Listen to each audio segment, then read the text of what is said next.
আজকে এমন একজন মায়ের গল্প শোনাবো এবং সত্যি ঘটনা। ইউএসএ ব্লগ পেজ মানে অথেন্টিক খাবার দাবার এবং কথাবার্তা। হ্যালো, আসসালামু আলাইকুম, কেমন আছেন সবাই? আলহামদুলিল্লাহ, আমি ভালো আছি।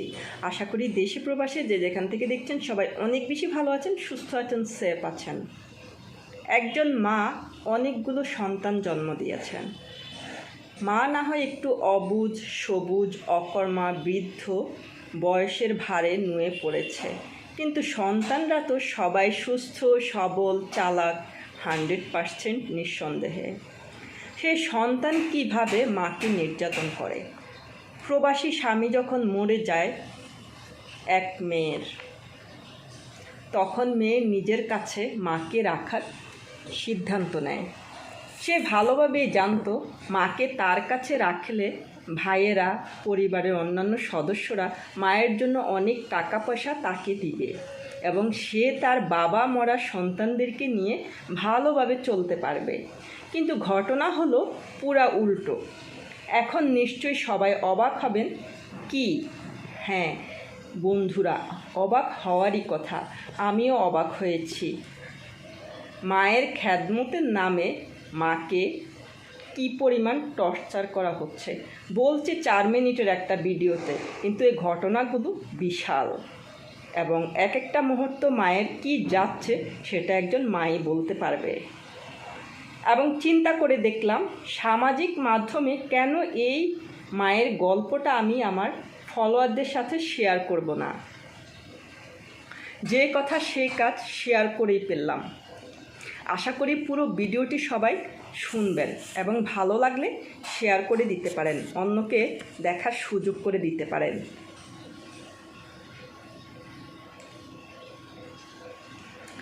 একদিকে পৃথিবীতে কেউ মায়ের পায়ে চুমো খায়, মায়ের পা ধুয়ে পানি খায়, আবার মাকে মক্কা গিয়ে হুইল চেয়ারে ঠেলে হজ করায়।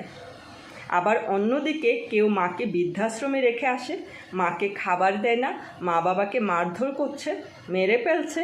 এই আমরা মানুষরাই কত অভিনয় জানি, তাই না? যাই হোক, চলে আসি আসল কথায়।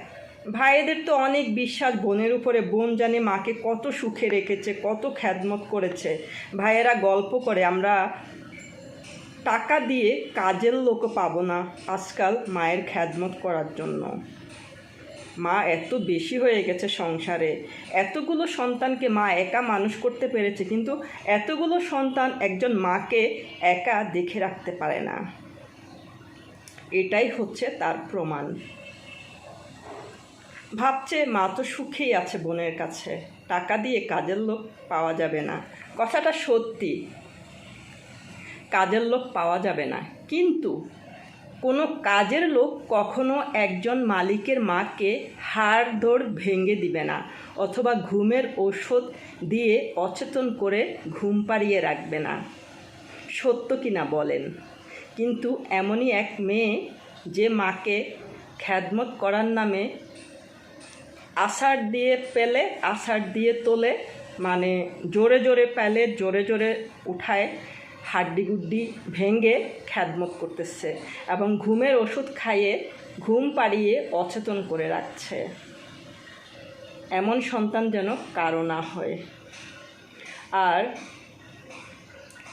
কোনো মায়েরও যেন এমন না হয় যে শেষ জীবনটা এভাবেই কাটাতে হবে সন্তানদের কাছে অবহেলিতভাবে। তার আগেই যেন আল্লাহ মায়েদেরকে ঈমানের সহিত পৃথিবী থেকে নিয়ে যায়। এটা অনেক ভালো আমি মনে করি, কারণ আমিও একজন মা।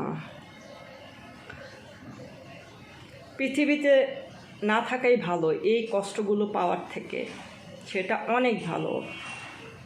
বলেছি খুব সংক্ষেপে, খুব সাবলীলভাবে, কিন্তু জিনিসটা অনেক কঠিন। একটু ভেবে দেখবেন। ভালো থাকুক পৃথিবীর সকল মায়েরা। আল্লাহ হাফেজ।